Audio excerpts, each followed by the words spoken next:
Bueno, de nuevo, mis hermanos y amigos, un saludo en nombre de nuestro Señor Jesucristo. También agradecido de parte del Señor por permitirnos estar aquí en este lugar con ustedes compartiendo una misma fe, un Señor, un mismo bautismo, como dice el libro de los Efesios o la carta a los Efesios. Y también estamos, pues, por supuesto, como iglesia, gozosos que el Señor nos permita estar con ustedes permanentemente viéndolos. Tal vez yo no mismo, pero muchos hermanos que vienen, que oramos por ustedes, siempre están en nuestras oraciones, así como sabemos que nosotros en las de ustedes. Es un gozo para nosotros estar aquí. Vamos entonces a abrir las Escrituras en Marcos, el capítulo 1.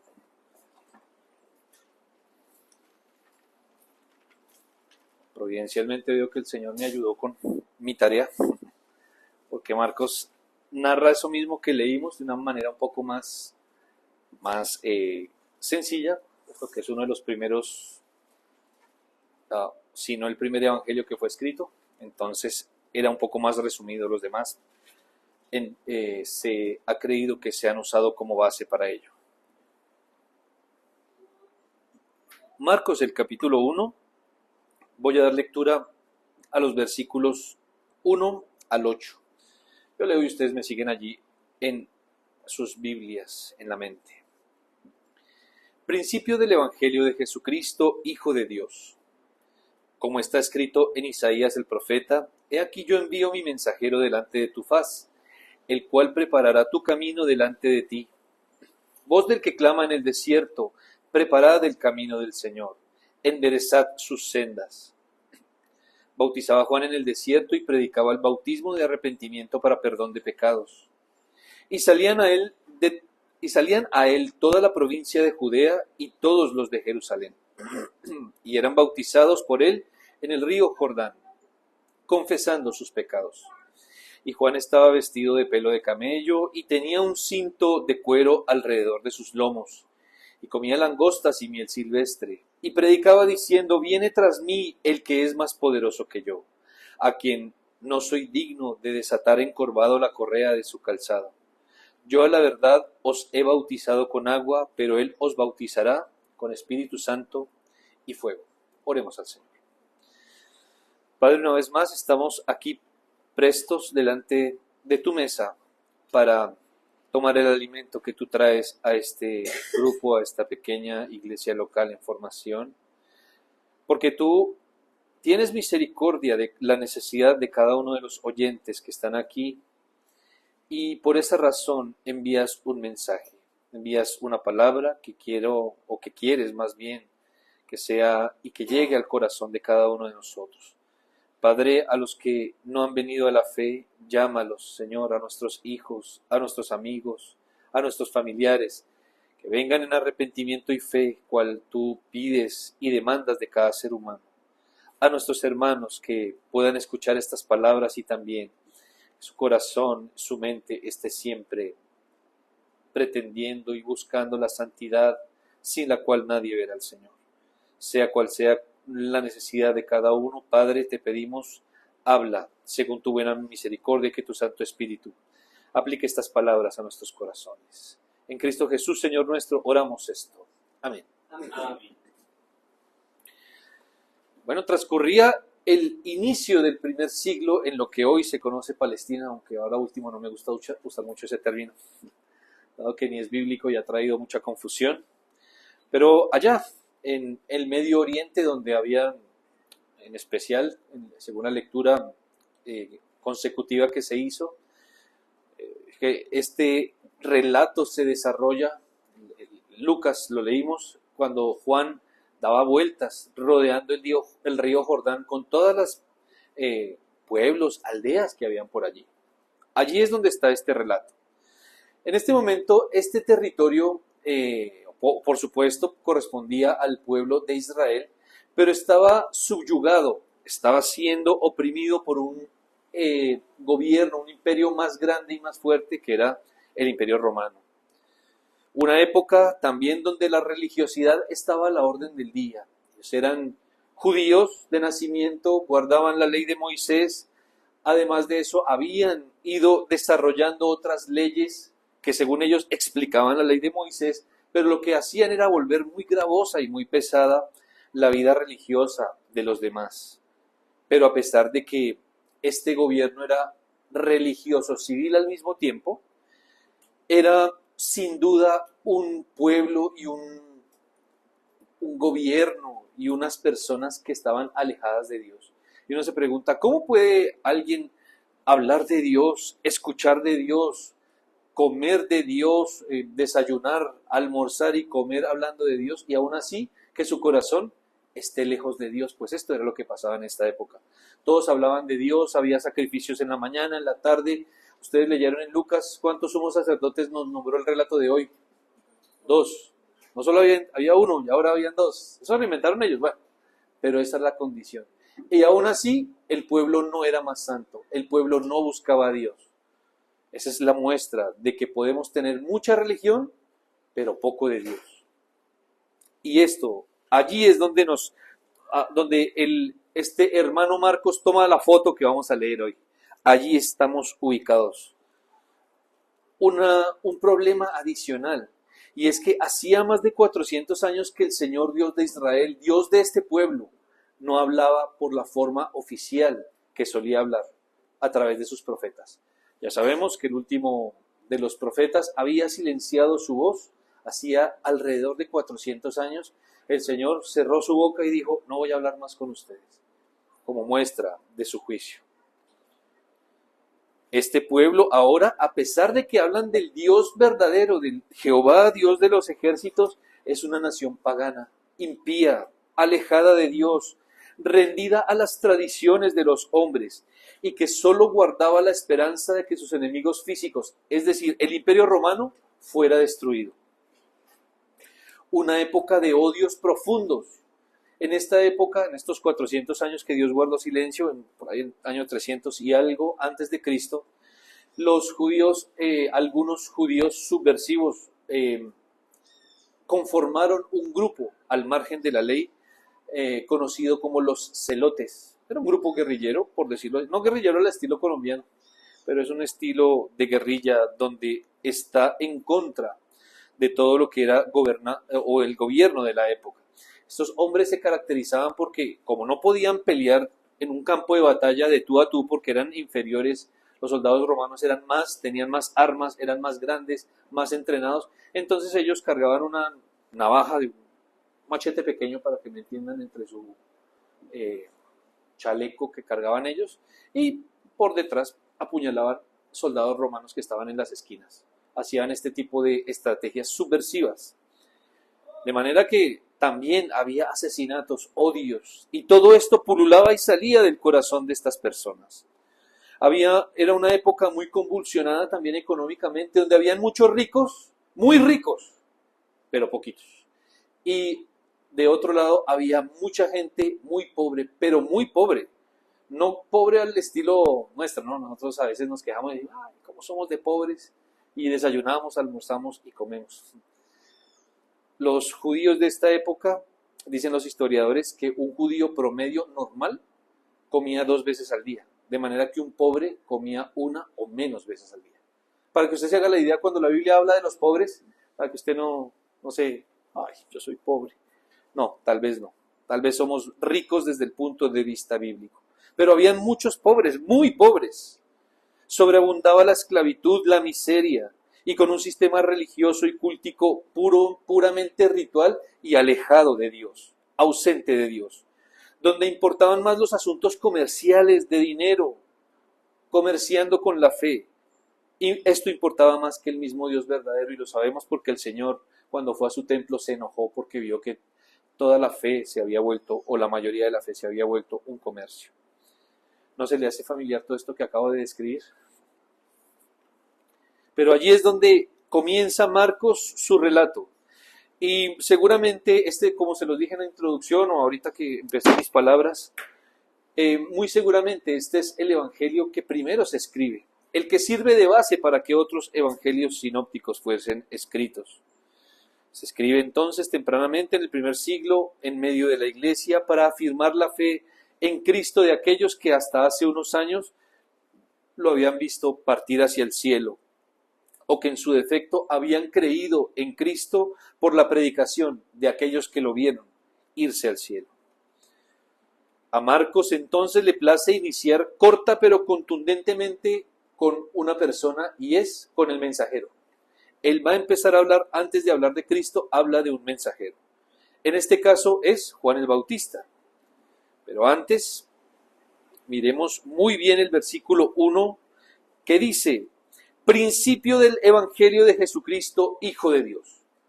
De manera que esta frase que acabo de leer, que para nosotros es el versículo 1, está puesta allí como un gran título. Es decir, a pesar de que gran parte de esta predicación, de esta enseñanza de esta mañana, vamos a hablar de Juan el Bautista, no podemos perder en la mente, ni podemos perder de la vista, que el protagonista del Evangelio y de la Biblia no es Juan el Bautista, es Cristo. Y eso quiero que lo tenga presente.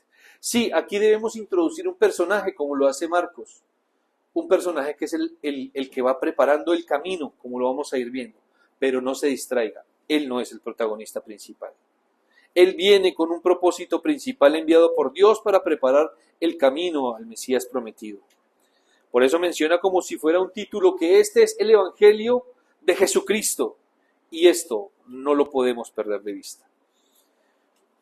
Así que vamos a abordar el texto como está escrito sin perder de vista esto, que aunque hablemos de Juan, él es un actor de reparto, no es el protagonista principal.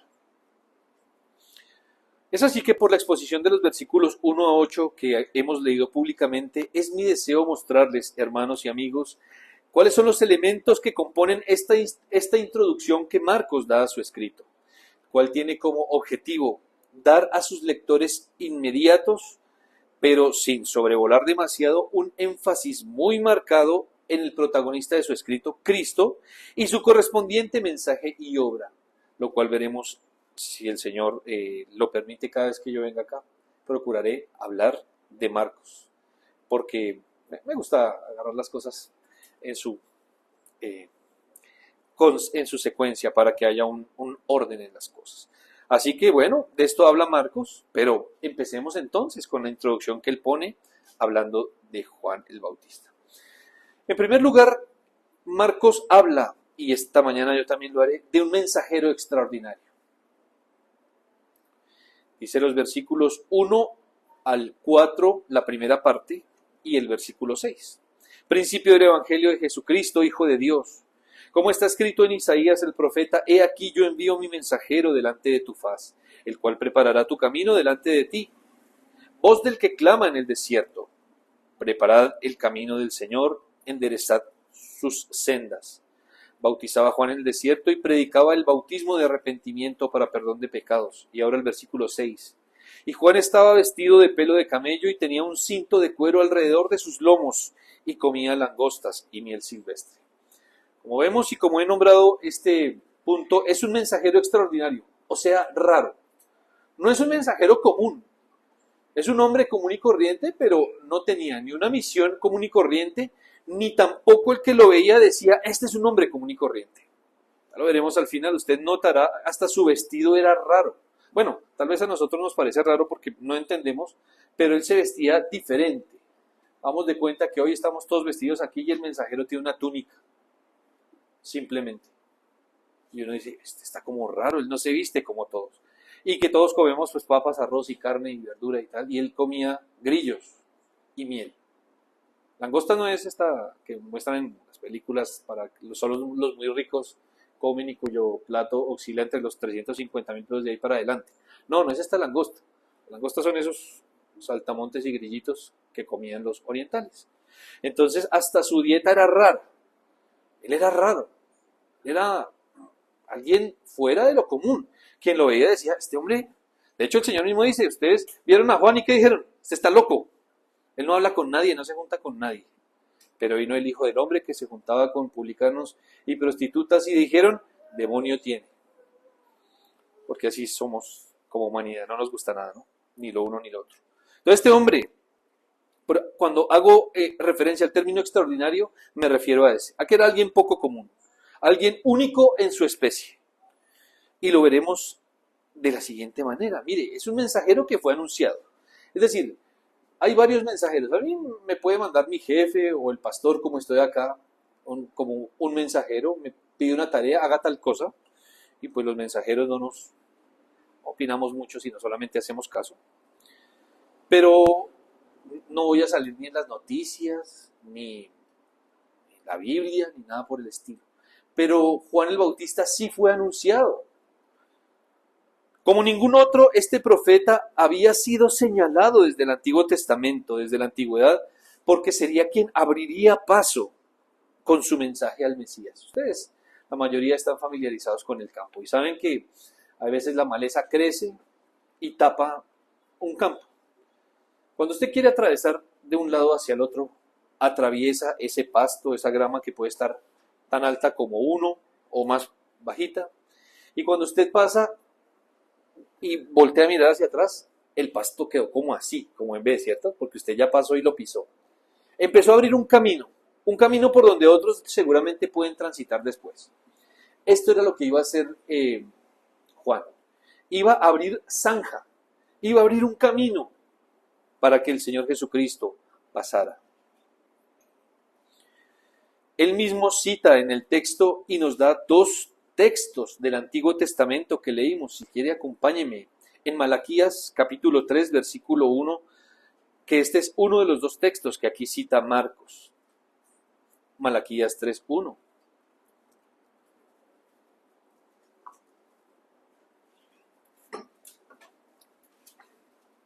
Dice este texto: He aquí yo envío mi mensajero, el cual preparará el camino delante de mí, y vendrá súbitamente a su templo el Señor a quien vosotros buscáis, y el ángel del pacto a quien deseáis vosotros. He aquí viene, ha dicho Jehová de los ejércitos. Este es el texto que cita Marcos en Malaquías. Y dice que el mismo Señor dice: He aquí envío mi mensajero, el cual preparará el camino delante de mí. Claro, sabemos que el Dios Padre y Dios Hijo eran el mismo, ¿cierto? Dice: voy a enviar un mensajero que me va a abrir espacio, que me va a abrir los oídos y el alma de las personas. El otro texto que está aquí citado y que también, si quiere y si alcanza a llegar, Isaías 43.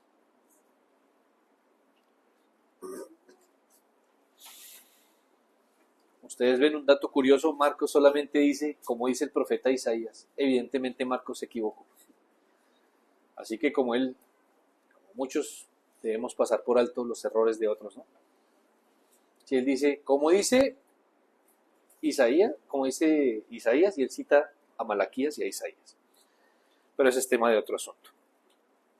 Dice Isaías 43, voz del que clama en el desierto, preparad camino a Jehová, enderezad calzada en la soledad a nuestro Dios. Así que de aquí también toma este hombre, Marcos, quien compila este evangelio y cita las palabras de Juan el Bautista. Pero la pregunta que nos debemos hacer es: ¿por qué tomarse tantas molestias Dios para anunciar un mensajero? ¿Acaso lo importante no era Cristo? Entonces, ¿por qué? Como decimos ahora último, ¿por qué botarle tanta corriente al mensajero? Pues bien, debemos notar que esta era la manera profetizada en la que las personas deberían reconocer que estaban ante el Mesías. ¿Por qué? Porque antes de él habría de venir un gran profeta. Y así fue. De hecho, el Evangelio lo llama Elías. El Señor dice: Elías ya vino y ustedes no se dieron cuenta. Se trata de una señal inequívoca de esta gloriosa venida. Es decir, la forma que el Señor había establecido para que la gente no se equivocara y que realmente era el Mesías, era que antes de él habría de venir una persona abriendo camino, un profeta. Esto es lo que nos dice la Escritura. Sin embargo, a pesar de que esta fue una señal inequívoca, nadie podía confundirse. Los judíos de la época, que hicieron la mayoría, no pudieron ver ni al Mesías ni a Cristo como el Mesías, ni a Juan como profeta ni a Cristo como el Mesías. Lo rechazaron, no lo vieron, quitaron de él su rostro y dijeron: este no puede ser. Tanto así que prefirieron desacreditar a Juan. Voy a leer un texto, no lo busque. Está en Mateo 21-23. Dice la escritura, cuando vino al templo, los principales sacerdotes, está hablando de Cristo, ¿no? Los principales sacerdotes y los ancianos del pueblo se acercaron a él mientras enseñaba y le dijeron, ¿con qué autoridad haces estas cosas? ¿Y quién te dio esta autoridad? Respondiendo Jesús les dijo, yo también les voy a hacer una pregunta a ustedes. Si me la contestáis, también yo os diré con qué autoridad hago estas cosas. ¿El bautismo de Juan de dónde era? ¿Del cielo o de los hombres? Entonces ellos discutieron entre sí, diciendo, si decimos del cielo nos dirá, entonces ¿por qué no le creyeron? Y si decimos de los hombres, tememos al pueblo porque todos tienen a Juan por profeta. Y respondieron a Jesús diciendo, no sabemos. Y él también les dijo, tampoco yo les voy a decir con qué autoridad hago estas cosas. Pero ¿cuál es el punto? Dice, ellos mismos se contestan. Dice, si decimos del cielo nos dirá, ¿por qué pues no le creísteis? Y esa es la pregunta que muchos debieron haberse hecho. ¿Por qué no le creyeron a Juan? ¿Por qué las palabras de él cayeron a tierra como si estuviese hablando cualquier persona? ¿Como si estuviera anunciando a cualquier persona? Bueno, esa es la gran pregunta. Pero no solo era un extraordinario profeta, alguien raro, un profeta raro, sino que también tenía una tarea específica, puntual. Dice el versículo 4 y 5, bautizaban Juan en el desierto y predicaba el bautismo de arrepentimiento para perdón de pecados. Y salían a él toda la provincia de Judea y todos los de Jerusalén y eran bautizados por él en el río Jordán, confesando sus pecados. Bueno, ya vemos cuál es la tarea de él. De hecho, su apodo nos ayuda a entender un poco cuál era su función. Él era Juan, el Bautista, porque bautizaba. Pero bueno, aquí hay una precisión que hay que hacer. Miren, hermanos, este hombre era conocido, o los estudiosos lo han nombrado, el último de los profetas del Antiguo Pacto o el primer profeta del Nuevo Pacto. Cualquiera de los dos. ¿Por qué razón? Porque él hace una transición. Él conecta el Antiguo Testamento con el Nuevo. El Antiguo, el Señor dijo, les voy a traer un Mesías, va a venir alguien, y el Nuevo Testamento nos muestra el cumplimiento de esa promesa. Entonces necesitaba una conexión, alguien que intentara organizar estas ideas en el corazón del pueblo de Israel. Y este enviado fue Juan. Tenía esta tarea. Cumplía una función específica, denunciar los pecados del pueblo y llamarlos al arrepentimiento y hacer que se bautizaran.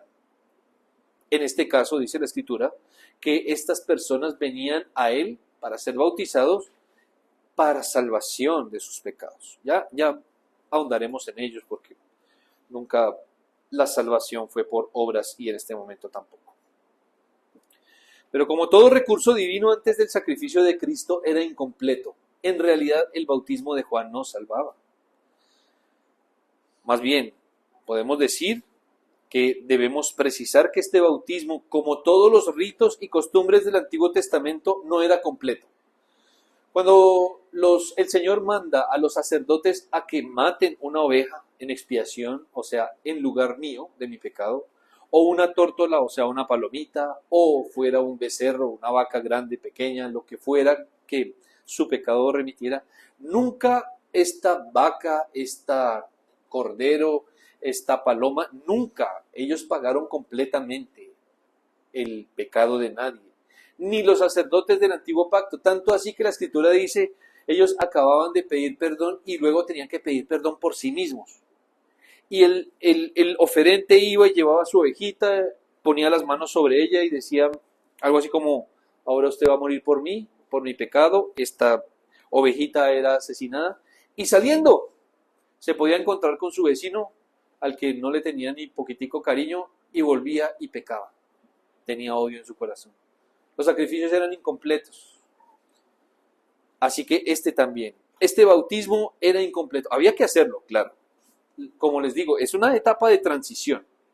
¿Y qué era lo que transicionaba? Estaba esperando desde el Antiguo Pacto y ahora lo iba a conectar con el Nuevo, es decir, con Cristo.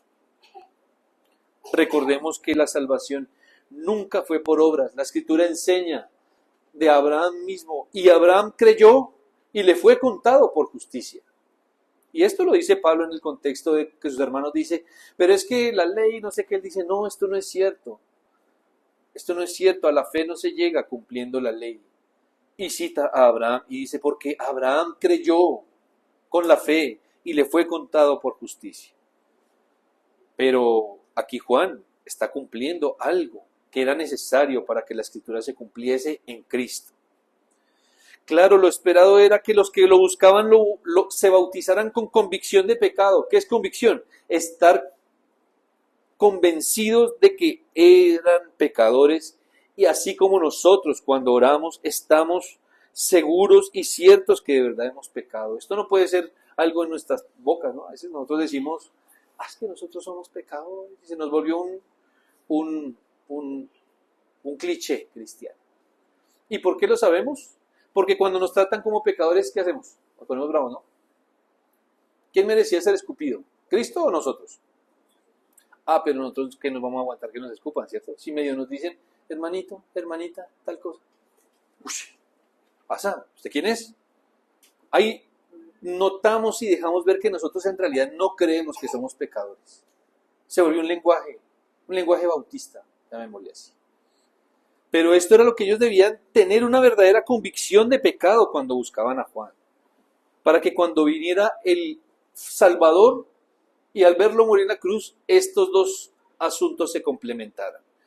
Ya ellos tenían en su corazón, el corazón, llamémosle así, tierno, convencido del pecado, para que cuando vieran a Cristo izado en la cruz y luego resucitado pudieran decir, ahora me acojo a su sacrificio. De no ser así, entonces caeríamos en una herejía, porque si decimos que el bautismo de Juan salvaba a la gente, entonces ¿por qué nuestro Señor Jesucristo se bautizó?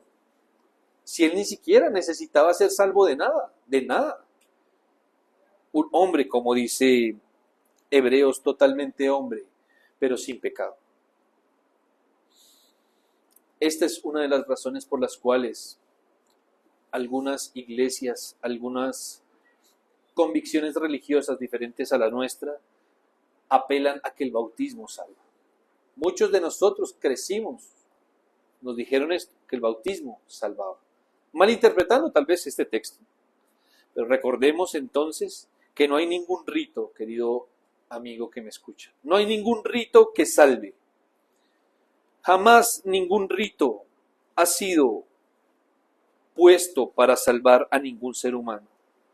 Es necesario entender que el Señor Dios verdadero ha dispuesto maneras o formas o procedimientos para ser seguidos, sí, pero que el hombre los ha distorsionado y los ha torcido, creyendo que este era el camino de la salvación. Uno de ellos, la ley fue puesta y tiene su razón de ser, pero muchos creyeron que esta ley, al final de guardarla, podría salvar, empezando porque nadie podría guardarla. Así que entendamos que este bautismo, ni los ritos, ni la ley del Antiguo Testamento fue dada para salvar a nadie. Muchos han creído en estos ritos como el camino para la salvación. Más bien, te animo, querido amigo, a que comprendas que estos han sido medios por los cuales Dios, usándolos por siglos, los puso en la tierra para señalar al verdadero Señor y Redentor. ¿Para qué está puesta la ley? Dice Pablo, la ley es un ayo, una nana, una niñera que me muestra a Cristo.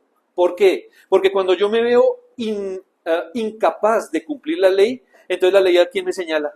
Ahí hay alguien que sí la cumplió por usted. El bautismo, en este caso, era una señal, pero quien salvaba era Cristo. ¿De qué manera? Ya lo sabemos por Romanos, Pablo lo explica, porque cuando usted se sumerge y sale, es como cuando ha nacido de nuevo, es una señal de que usted ha nacido de nuevo, de que ha sido enterrado con Cristo y levantado por Cristo para una nueva vida de fe. Esta era la tarea de este hombre, una tarea extraña, rara y única. Hoy no podemos, si viéramos a una persona diciendo, vengan y bautícense para salvación, ¿qué le vamos a decir? No, esto no es bíblico. En este momento era un puente, permítanme usar esta expresión, un puente entre una condición y otra. ¿Cuál era esa otra? Cristo, quien en unos años, pocos años después, iba a morir y a resucitar. Pero también, como se los dije, era un mensajero poco común. Este hombre era raro, raro en el buen sentido de la palabra, ¿no? Raro de curioso. La gente que lo veía no podía pasar desapercibido, ¿no? Haga de cuenta, insisto, que usted ve aquí en su ciudad, en su Ibagué, una persona caminando por todo lado gritando el evangelio, vestido con una túnica que nadie se pone, una barba bien larga, unas sandalias quizás. Usted desde que lo ve dice, está raro, este no se viste. Grita un mensaje, su atuendo, su apariencia es rara. No es fea, pero es rara. No es común. Esto es lo que pasaba con él. Mire, dice el versículo 6. Y Juan estaba vestido de pelo de camello y tenía un cinto de cuero alrededor de sus lomos, o sea, en su cintura, y comía langostas y miel silvestre. Este tipo de atuendos y de comportamientos los llevaban a cabo lo que en el Antiguo Testamento se llamó los nazareos. No nazarenos, el nazareno es el que nace en Nazaret. El nazareo es el que hace un voto explicado o pedido por Dios mismo para cierta labor en específico. Uno de ellos, ¿cuál era? ¿Recuerdan a Sansón? ¿Cuál era el voto que el Señor le hizo hacer? Que no debía hacer. Su fuerza no estaba en el cabello, le hubiera podido decir, no se deje cortar las uñas, o cualquier otra cosa, ¿sí? No se afeite, por ejemplo, no se espunte la barba. El punto era que él tenía que obedecer, pero era una condición que el Señor le puso, es un voto. De hecho, a la mamita cuando estaba en embarazo le dijo, usted no coma esto, no coma lo otro y no tome aquello. Era una persona que venía con una función específica. Bueno, este hombre también era un nazareo y por ende tenía unas convicciones y un juramento, unos votos raros. Primero, santo, apartado. ¿Dónde vivía? ¿Qué dice la Escritura? En el desierto. O sea, lejos de todo el mundo. Bueno, allá eso nos hace raro, ¿cierto? Está apartado desde el vientre de su madre, según leemos en la Escritura, pero tenía una labor específica. Su atuendo y su dieta no era simplemente para parecer humilde, sino que era una orden de Dios para estas personas. Estos nazareos eran personas diferentes que cumplían un voto y una función específica. Y aquí Juan debió apartarse de todo lo convencional y mostrarse distinto para que su bautismo y su obra no tuvieran dudas. Póngase usted a pensar que el Señor le diera esta labor. Aléjese de su familia, ya, ahorita, váyase lejos, a la montaña. No se vuelva a cambiar de ropa, por eso póngase una túnica negra para que no se le vea tan sucia. ¿Sí? Báñese, por supuesto, pero no se cambie la túnica. Haga esto, haga lo otro. Claro, él debía apartarse seguramente. Fue un niño que creció sin muchos amigos, sin mucha familia. Desde pequeño él sabía que debía ser diferente a los demás. Y se entregó a este ministerio que Dios le dio. Así que aquí tenemos a Juan apartándose del mundo de una forma extraordinaria para que su bautismo y obra no cayeran en duda. Dice Mateo 11:18. Ahorita les cité este texto y los vuelvo a leer. Porque vino Juan, dice el Señor, que ni comía ni bebía y dicen, demonio tiene. O sea, la gente lo veía y ¿qué decía? Estás endemoniado. Está loco. Bueno, claro que después dice el Señor. Y luego ven a ustedes al Hijo del Hombre que sí come y sí se la pasa con los demás y tampoco. Bueno, pero quiero hacer énfasis en la primera parte del texto. Porque Juan vino y ni comía ni bebía y dice, demonio tiene. O sea, nunca tomó vino este hombre. ¿Sí? Y acordémonos que el vino es como, para nosotros, la gaseosa o el café. Era lo que se tomaba en la época. ¿Sí? Allá no habían otros productos, no había frutiño, había o agua o vino. No había más nada. Y el agua no era muy potable, por lo cual la mayoría de gente en su sobremesa, en sus almuerzos, tomaba era vino. A veces vinagre, ¿no? Ustedes se dan cuenta que el Señor remoja el pan en vinagre. Bueno. Así que podemos entender que esto remarca su simpleza y dedicación. Además, su dieta, se los decía ahorita, langostas y miel silvestre. O sea, como buen hombre de campo, sabía dónde sacar miel silvestre, de panales. Supongo que sabía cómo hacerlo, yo no sabría, seguramente voy y salgo picoteado y directo al hospital, pero el hombre sabía y comía saltamontes, grillos. No sé, esta es la hora que me pongo a pensar cómo hacen un hombre de campo para agarrarlos, atraparlos y comerlos. No es tan fácil, ustedes saben. Obviamente estamos hablando de unos animales, unos ortópteros de este tamaño, pero bien, era la dieta de algunos y era la dieta de Juan. O sea, no comía carne, no había otro tipo de dieta sino la que Dios le demarcó. Entonces era un hombre raro. Pero en mi segundo punto quiero que hablemos del mensaje extraordinario. Ya hablamos de un mensajero extraordinario. Ahora quiero que hablemos de un mensaje altamente extraordinario. Y aquí ya entramos en materia. Ya hablamos del precursor. Ahora sí vamos junto con Marcos a hablar del protagonista. La segunda parte del versículo 4 dice, y predicaba el bautismo de arrepentimiento para perdón de pecados. 5. Y salían a él toda la provincia de Judea y todos los de Jerusalén y eran bautizados por él en el río Jordán, confesando sus pecados. Versículo 7. Y predicaba diciendo, viene tras mí el que es más poderoso que yo. Entonces, ahora sí enfoquémonos. ¿Cuál era el mensaje de este hombre extraordinario, este hombre raro que acabamos de escribir, de este profeta? Lo primero que tenemos que decir es que él tenía una función y era predicar, o como también se puede traducir, pregonar. La palabra predicar se puede traducir como pregonar. ¿Qué es esto?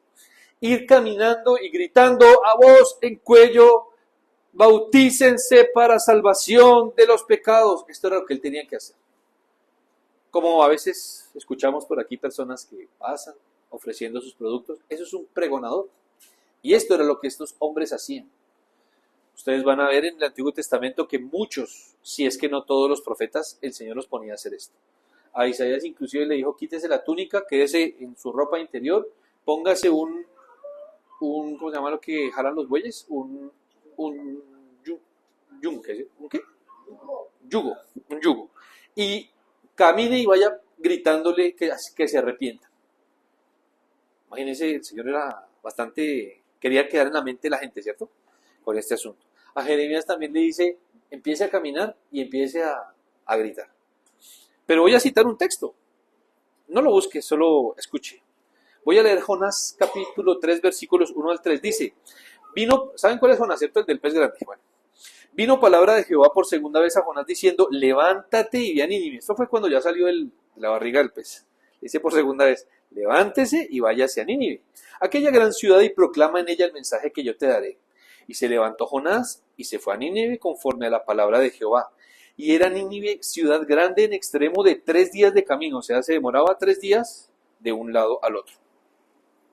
Y comenzó Jonás a entrar por la ciudad camino de un día y predicaba diciendo, de aquí a 40 días Nínive será destruida. Ese era su mensaje.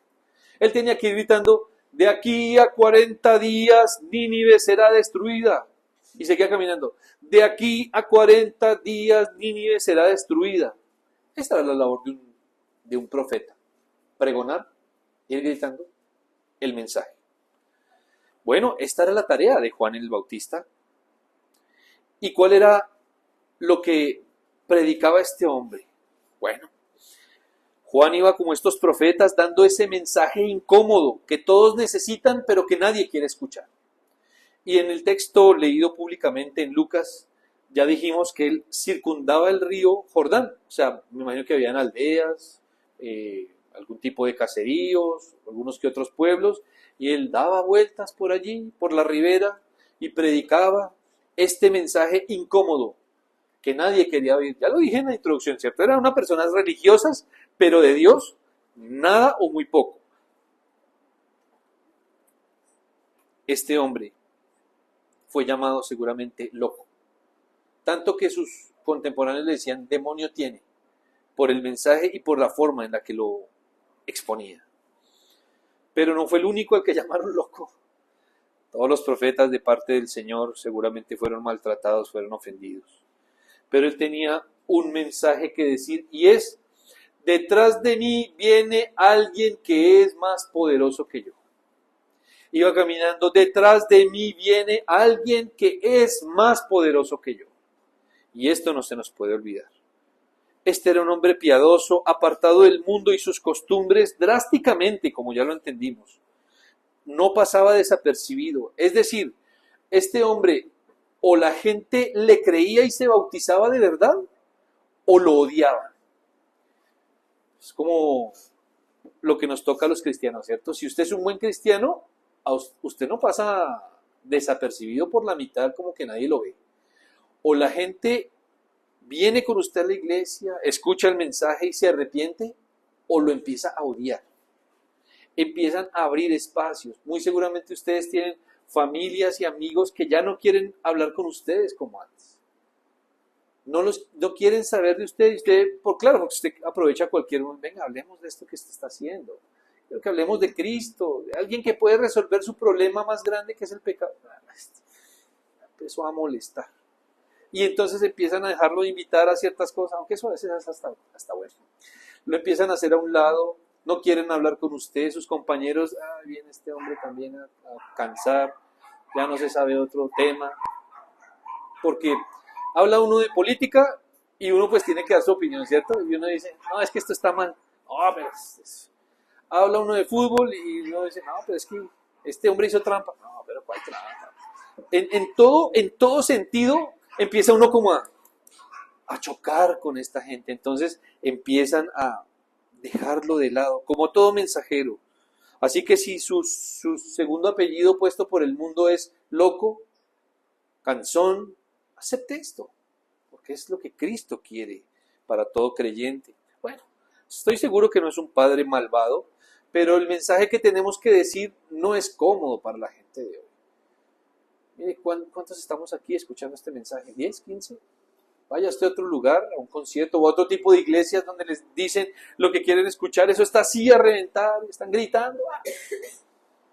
Pero el mensaje del Evangelio no es, nadie lo quiere escuchar, muy pocos, solo aquel a quien el Espíritu Santo toca.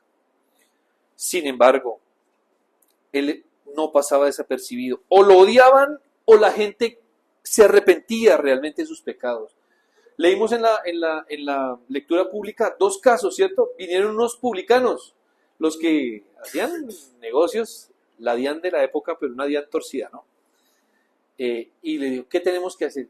No hagan cosas deshonestas. Y luego vinieron los soldados, ¿cierto? Pues, lamentablemente tienen las armas y desde siempre han torcido muchos de ellos el camino. Entonces parece que en esa época extorsionaban bastante. ¿Por qué? Porque Juan les dice, no extorsionen a nadie, confórmese con su salario. ¿Ve? Pero ¿por qué ellos hacían esa pregunta? Porque realmente sintieron el peso del mensaje de Juan el Bautista en su corazón. Y los otros, los que no sintieron ese peso, ¿qué decían? Demonio tiene. Él no pasaba desapercibido como seguramente nosotros. Pero aún así decía claramente no ser aquel a quien todos esperaban. Se empezó a volver muy famoso. Todos se bautizaban. Tal vez algunos como hoy, ¿no? Por fama, porque nació un nuevo hombre que está predicando un mensaje raro. Vamos detrás de él. Pero otros, estoy seguro que de verdad, con contrición de espíritu, lo buscaban y buscaban este asunto. Y venían a él. Empezó a volverse famoso. Y él que empezó a decir, no, momento, yo soy un reflector. Y apuntaba hacia quien debería ser apuntado. Decía, venga, no me mire a mí. De hecho, en una de las partes el Evangelio dice que él mencionaba muchas veces, es necesario que yo mengüe y que Cristo crezca. No me mire porque yo ya voy de salida, yo vengo con el machete a abrir espacio para que mi Señor pase. Él lo decía claramente, no soy aquel que va a salvar, viene detrás de mí, en sentido figurado, o sea, yo vengo primero y él viene detrás, alguien que los va a bautizar con Espíritu Santo y fuego. Este es el que ustedes esperan, no a mí, dice él. Yo vengo a preparar el camino del Mesías, y esa era la esencia del mensaje. Asimismo, querido hermano que me escucha, y si eres mensajero fiel de Dios, como espero que lo seas, como todo mensajero fiel que cuando se relaciona con otros solo pueden generar amor cristiano en sus hermanos en la fe que los oyen, como estos hombres. No es raro que un hermano en la fe lo busque a usted y le diga, ¿qué hago? Estoy confundido. Muchos tal vez dejamos amigos en otras iglesias, en otro lado, y nos buscan y nos dicen, ¿qué hago? Estoy confundido, estoy mal, siento que no estoy bien. Bueno, hay que predicar el Evangelio. Esta es una de las cosas por las cuales el Señor nos puso.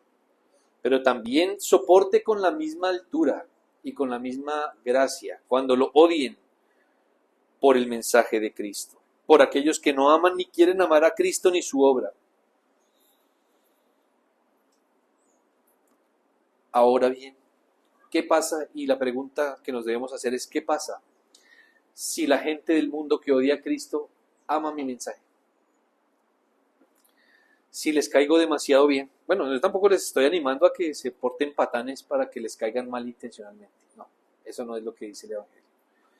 Pero nuestro mensaje pone el dedo en la llaga de la raza humana y esto incomoda bastante. ¿Qué pasa si la gente del mundo habla su lenguaje, se congracia con usted, juajuajua con usted a toda hora? Puede que su mensaje esté diluido o no esté predicando el Evangelio. Pero también es necesario que entendamos, querido hermano y amigo, que una de las pistas, una de las claves para poder ver y estar seguro de si un predicador es un predicador fiel, es porque él va a decir, no, no me mire a mí, mire para allá, allá está Cristo, allá está el verdadero Salvador. Y nosotros, en esta iglesia creciente, cuando el Señor empiece a delegar ministerios a ustedes, a los varones de esta iglesia, no son ustedes, no serán ustedes nunca, siempre allá. Miren a Cristo. Cuando se sienta muy protagonista, vaya y haga que la gente mire al verdadero protagonista. La razón por la cual lugares como estos están abiertos, por la cual se hace un esfuerzo de toda índole para que lugares como estos sean abiertos y se predique el Evangelio. Es Cristo el que salva, es Cristo el que ocupa o cura el verdadero problema del ser humano, y es el pecado y la ira de Dios que ha venido como consecuencia de este pecado. Es Cristo el único que es en verdad Salvador. Así que, como te decía, si quieres ver una pista, un truco para identificar quién es un verdadero predicador del Evangelio, vas a escuchar que no habla de sí mismo, sino habla de Cristo. Muchos de nosotros llegamos a iglesias como estas hastiados de los cuentachistes que se paraban en los, bueno, no vamos a llamarlos púlpitos, tarimas, así le llaman ellos, así que se paran en sus plataformas a hablar basura, literal basura. No estoy diciendo que lo que cuenten no sea interesante, pero no es el Evangelio. No hablan de Cristo, se inventan cosas, les gusta hablar de sí mismos, de su pasado, de su presente, de sus planes futuros, y Cristo queda ausente de este mensaje. Así que si quieres identificar el verdadero Evangelio, el verdadero predicador del Evangelio va a hablar de Cristo, del pecado del que nadie quiere hablar hoy y de la ira de Dios que viene como consecuencia del pecado, de la cual tampoco se habla. Un poquito escuché una entrevista por YouTube de un cantante de la música cristiana contemporánea y le preguntaban, ¿usted por qué no quiere ya cantar del infierno? Él dijo, no, yo prefiero cantar de las cosas más alegres de la Biblia. O sea que se puede escoger, pregunto yo. ¿Será que puede escoger? No, señores. Sí, tampoco vamos a asustar a todo el mundo y a mostrarles al diablo donde no está, pero la Biblia hay que predicarla toda, todo el consejo de Dios, los premios y los castigos. De manera que no podemos escoger convenientemente, claro, es que si hablo de pecado y del infierno, la gente se me va. ¿Sí? Es lo que piensan muchos. Y sí, la gente se va, es la realidad. La gente no acude a estas cosas. Pero esta es una forma de identificar quién es el verdadero ministro del Señor y quién no. Así lo hizo Juan, como todos aquellos fieles profetas del Señor, quienes también llevaron consigo no solo un mensaje, sino la recompensa de este mensaje. Muerte y odio por parte de sus enemigos, o salvación para todos aquellos que por el Espíritu Santo iban siendo salvados bajo el ministerio de estos hombres. Y gracias a Dios, hoy somos de esos que el Espíritu Santo nos ayudó a abrir el oído y a entender el mensaje de Cristo. Como tercero, un protagonista sumamente extraordinario.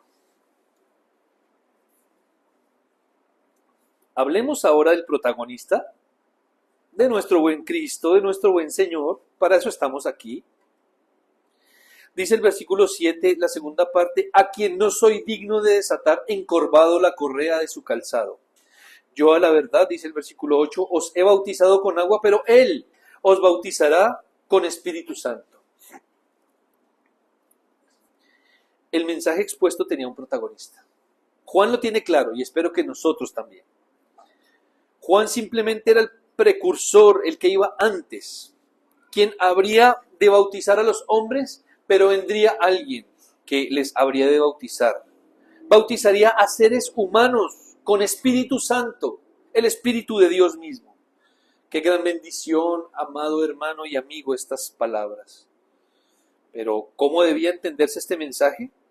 Si todos en el momento, como lo dije en la introducción, querían ser libres de la esclavitud, de la pobreza, de los males temporales, o sea, no tenían plata, no tenían mucho trabajo, estaban muy enfermos. ¿Cómo cabía este mensaje en medio de este contexto? ¿Era este mensaje y lo es ahora un mensaje apropiado? Porque ahorita también hay mucha gente sin empleo, muchos enfermos, hay de todo tipo de desastres en otros lugares de nuestro hermoso país. La gente está huyendo por la guerra y en otros lugares del mundo. ¿Es este un mensaje relevante en medio de esta dificultad? Es la pregunta. Y si lo era, la pregunta es, ¿por qué esto es una buena noticia? ¿Por qué el Evangelio significa buenas noticias? Y si es una buena noticia y lo es, ¿por qué tantos lo rechazan?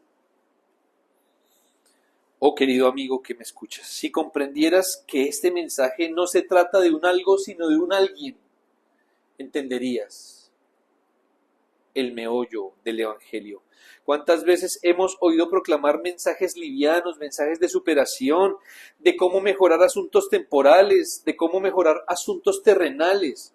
Pero cuán pocas veces se ha presentado aquel que vino para romper la esclavitud del pecado, la maldición de la ira de Dios sobre la humanidad y que reconcilia gratuitamente a delincuentes, porque eso es lo que somos y éramos.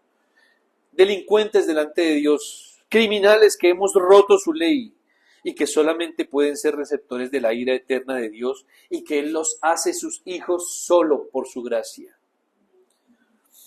Aquí tenemos a este evangelista extraordinario dando un mensaje quizás muy básico. A algunos parecerá, no era más. Y yo que quiero es que me estudio teología para decir que yo no soy, sino que lo miren a Él, ¿sí? Yo que quiero hacer no sé qué, hice qué más y he planeado mi vida y estudié y quiero hacer esto, solamente para predicar y decir, no me miren a mí, sino miren a Cristo. Bueno, esto fue lo que hizo Juan. Se reservó toda su vida para decir, no me miren a mí. Detrás de mí viene alguien a quien deben mirar, señalando a aquel que es realmente el protagonista de la historia, aquel de quien se trata todo el decreto de Dios, quien creó el universo y todo cuanto existe, quien hizo la creación por el poder de su palabra, quien trajo a la vida a la humanidad, quien es el protagonista de la redención, y este es Cristo, nuestro Señor. Si deseas escuchar la palabra de Dios para ti, deberás encontrarte con ese hombre. Donde quiera que vayas, lo tendrás que ver. Tendrás que venir a Él y rendirte ante su ser. No podrás hallar al Padre ni la salvación del alma sin Él. Dice la Escritura, solamente quienes van en fe y arrepentimiento por Él es quienes encuentran la salvación. Romanos 11:36 dice, porque de Él y por Él y para Él son todas las cosas, a Él sea la gloria por los siglos. Es Él el protagonista de la historia, es Él a quien este hombre viene a anunciar. En la tarde, si el Señor nos permite, hablaremos del primer paso del ministerio de aquel hombre, de ese Cristo bendito que vino a cumplir la voluntad de su Padre. Bajo su ministerio, decía Juan, bajo el ministerio de este hombre, los hombres que le recibirían serían bautizados con el Espíritu Santo ¿Y esto por qué es importante? Porque es este Espíritu Santo el que convence de pecado, de justicia y de juicio.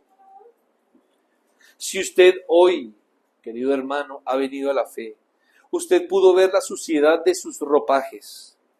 Usted puede ver sus pecados más o menos como Dios los ve. Usted ha corrido a los brazos de un buen Salvador para ser apartado de los pecados. Y si usted teme las consecuencias del pecado, es decir, el infierno y lo futuro, y de que va a haber un día del juicio en el cual todos los hombres y mujeres, niños, grandes, pequeños, los muertos y los vivos, daremos cuenta a Dios. Si usted ha entendido eso, es porque el Espíritu Santo ya obró en usted. Porque es el Espíritu Santo el que convence de pecado, de justicia y de juicio. Y qué bendito Cristo, quien va a bautizar a las personas en Espíritu Santo. Así también en otro texto dice que sería bautizado que él bautizaría a las personas en Espíritu Santo y fuego. Bueno, luego hablaremos de ese texto porque el fuego en la Escritura es purificador. Pero este texto dice, bueno, dejémoslo donde está. Va a salvar y a bautizar en Espíritu Santo.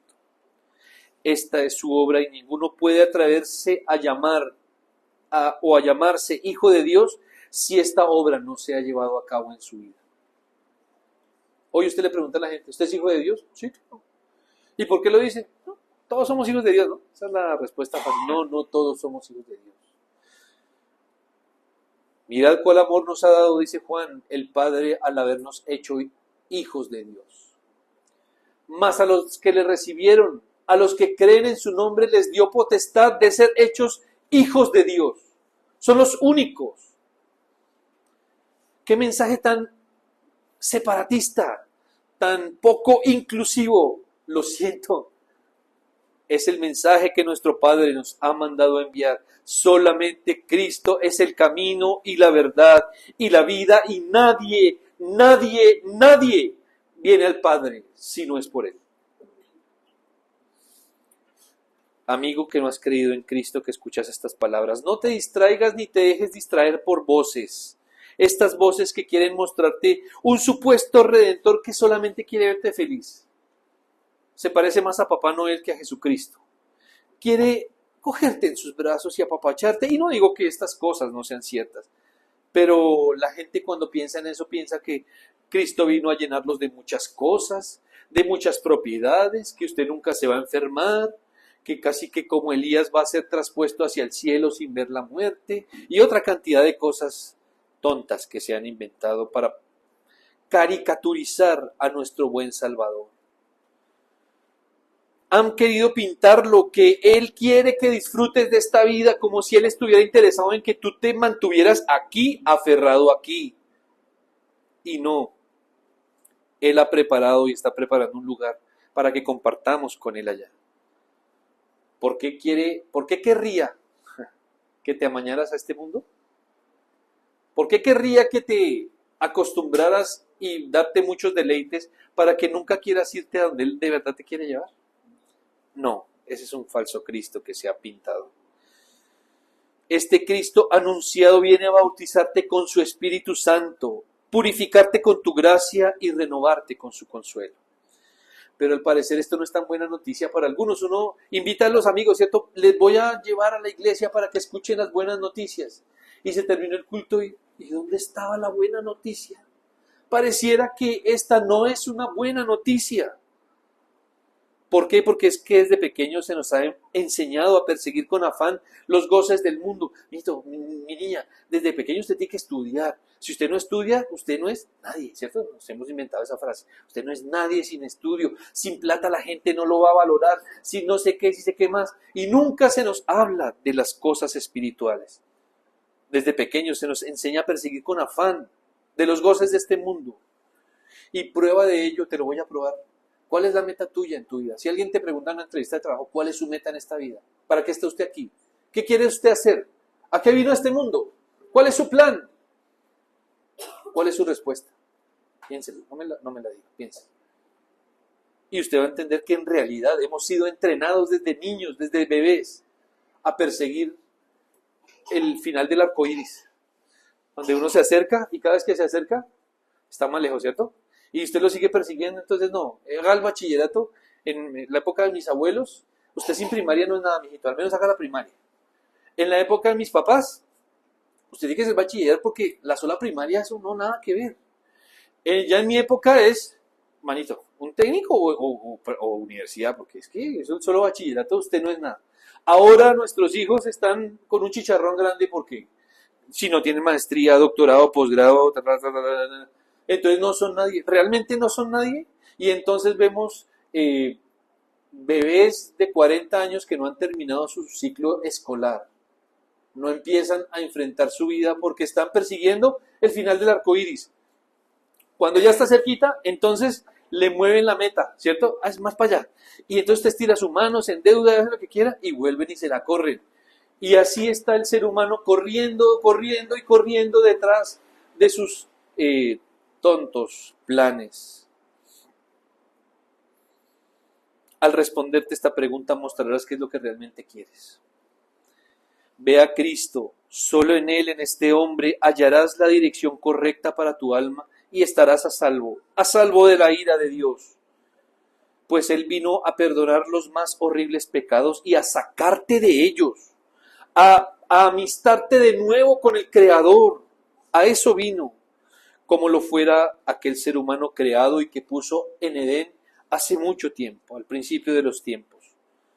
De modo que puedas llamarlo Padre, que le puedas llamar Padre, y no solamente llamarlo hoy, sino desde hoy y hasta la eternidad, hasta el fin de los tiempos, para siempre jamás. O por el contrario, recházalo, por ir detrás de estas cosas. También puedes hacer eso. Tú puedes decidir ir detrás de tus afanes, pero pagarás las consecuencias. Por estar detrás de estas cosas que pronto pasarán, que ninguna de ellas atravesará ni siquiera el cajón donde te van a meter o nos van a meter. Y cuando te despiertes para la eternidad, te habrás dado cuenta que habrás partido de este mundo a dar cuenta de lo que hiciste y qué hiciste con todos sus esfuerzos, y una gran vergüenza que no se te quitará vendrá a tu rostro por toda la eternidad también. Mis hermanos queridos y amados, hermanos quienes han visto por la gracia a este Salvador glorioso y te has rendido a su señorío, no te canses de agradecer al Señor. Porque de no ser por su gracia, habrías quedado, como la gran mayoría, enredado en los asuntos temporales. Pero además, cuando enseñes a otros lo que has aprendido y lo que has oído, no te distraigas ni distraigas a los demás hablando de lo que tú eres, de lo que tú eras, sino que prontamente, como lo hace Marcos y como lo hace Juan el Bautista, señala a Cristo y di, es en Él que hay salvación. Él es quien bautiza con Espíritu Santo y fuego, y es Él el que fue enviado por Dios para salvación del hombre. Todos los demás mensajes que hayas podido aprender, deséchalos.